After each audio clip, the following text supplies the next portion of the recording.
Sound like a duffel bag full of all hundreds. Blue notes. Know what I mean? Well, alright then, showtime. YouTube, what's going on? Welcome back to the Kingdom King here. We checking out the NBA free agency update, man. There's a lot been going on in the NBA.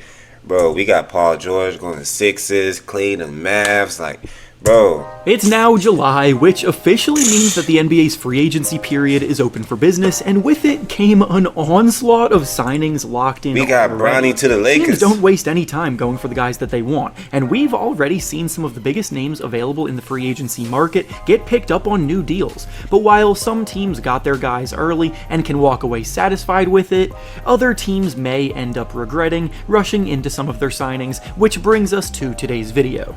Today we'll be picking out the 3 best and the 3 worst signings from day one of free agency based on the fit between the player and the team, the salary that they signed for, and the length of the deal that they signed. Before we start though, it turns out a good amount of you watching right now aren't even subscribed to the channel, so please, if you enjoy the content, consider hitting the subscribe button, as not only does it help out a ton, but I'd also very much appreciate it. Now with that being said, let's begin.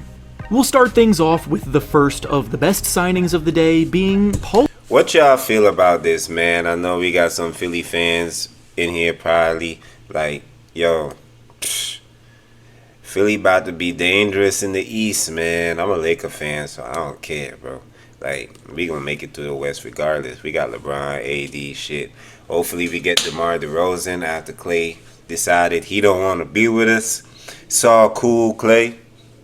But hey, PG George to the signing Sixers. the Philadelphia 76ers for 4 years worth $212 million. The 76ers went out of their way to set themselves up to make a splash specifically this offseason, so coming out of this time without a big move being made would have been an utter disaster for them. They had the most cap space in the league this summer, and were one of the few teams with enough cap space to even offer players a max contract in free agency, so for them to come away with arguably the best available free agent and a player that fits in. They were saying that Sixers could even get Paul George and Clay. That would have been so nicely alongside Joel Embiid and Tyrese Maxey. It's a huge win because George is one of the few stars today that also really embraces the spot up catch and shoot part of the game, and he knocks down 43% of his shots in those off the catch situations. So it becomes a lot harder to double team a player like Joel Embiid as often as he's been over the years, because if they find Paul George wide open, he'll capitalize. Of course, a full max contract extension for 4 years worth $212 million is a lot when George is 34 years old. But the Sixers championship window man's is 34, yo. Like, you get a man 4 years, he gonna be 38. LeBron's 39 right now. Like, do y'all think a 38-year-old Paul George will come close to playing like a 38-year-old LeBron?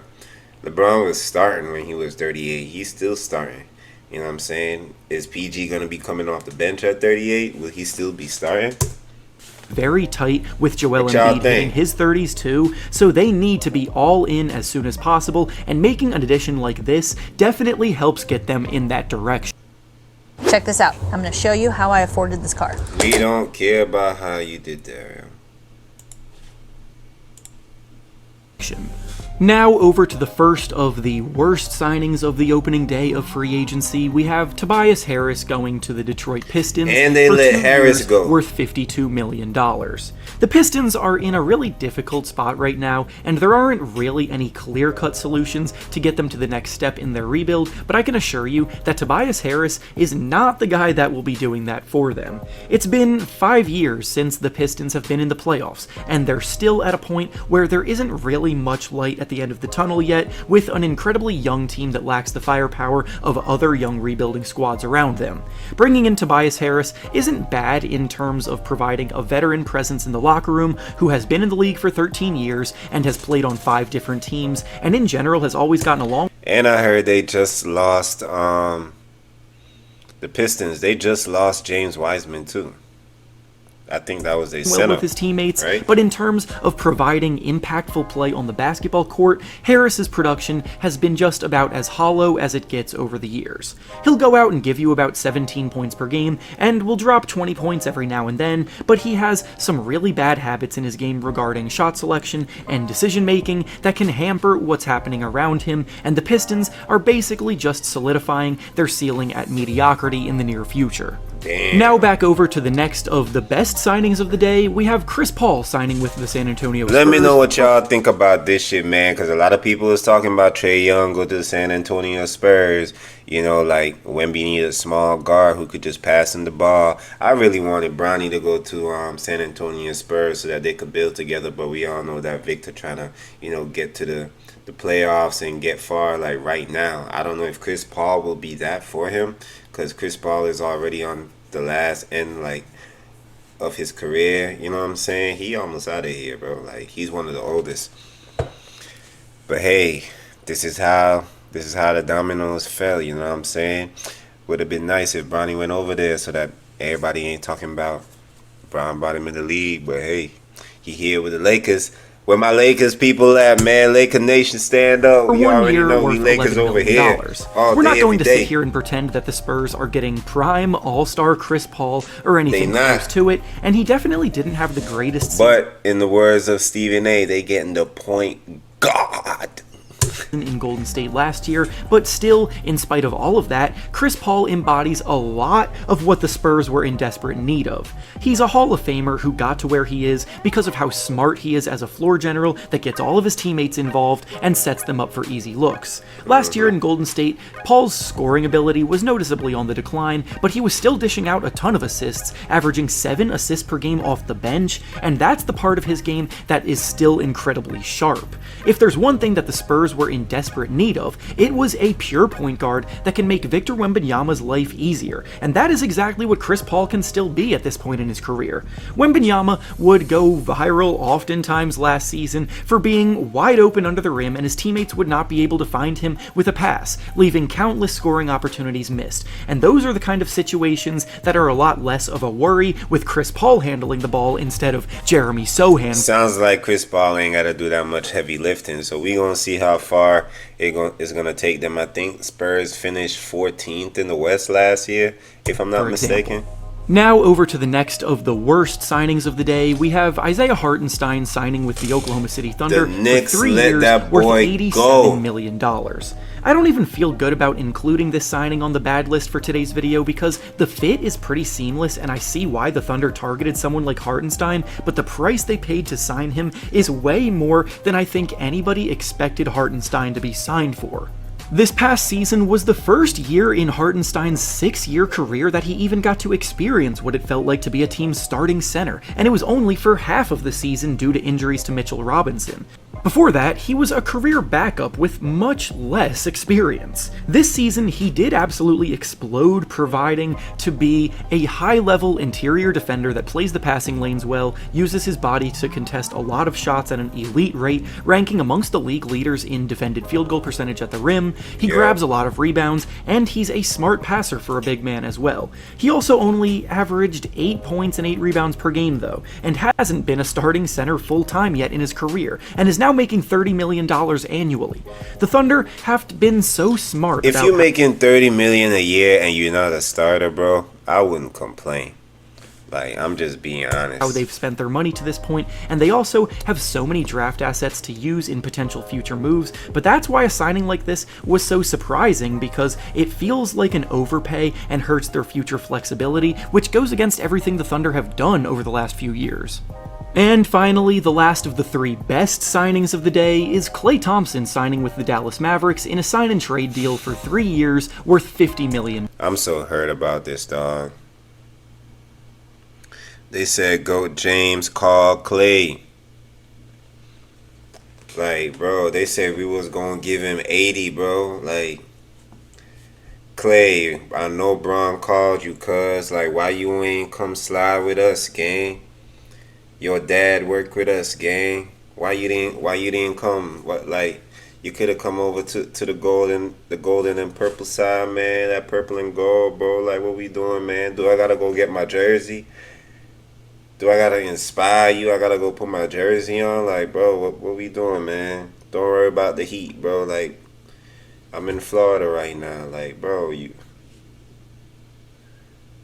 what you doing, man? The Mavs, I understand they just got to the finals, but this LeBron, bro. This the Lakers, bro. You grew up loving the Lakers, bro. You a LA kid, cuz. Like, you're gonna go all the way down there when you're not even... You ain't got no family, bro. I know there's no taxes, but... I don't know if I'm talking myself in or out of this shit, bro.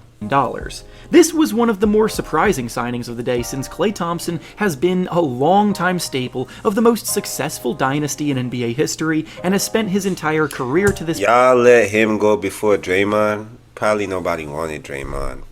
point in Golden State. But so the anyways. idea of him playing somewhere else was already a little bit strange to the process, but that became easier to swallow when reports dropped about how the Warriors were going in a new direction and were not looking to re-sign him before the period even opened.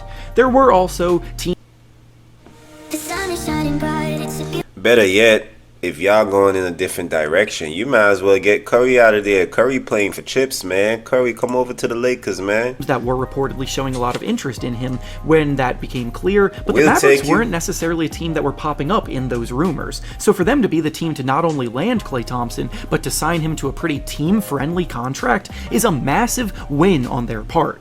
It seemed as though money was going to be the disconnect between Klay Thompson and the Warriors moving forward, so he would go elsewhere to sign a bigger contract offer. But the Mavericks, paying him about $17 million annually for this deal, is really not that much at all in today's NBA, where role players regularly are making north of $20 to $30 million annually. Klay may not be the player that he was pre-injury anymore, but he's still a really good shooter who comes in as a clear upgrade over Tim Hardaway Jr., who the Mavericks are replacing in that role, and the Mavericks are making it clear that Timmy's gone? That's wild. I didn't even know that. they don't plan on going anywhere after a trip to the NBA Finals. And now, to round things out, the last of the worst signings of the day is James Harden re-signing with the Los Angeles Clippers for James Harden, I just want you to know, after these 2 years, you're out of the league, bro.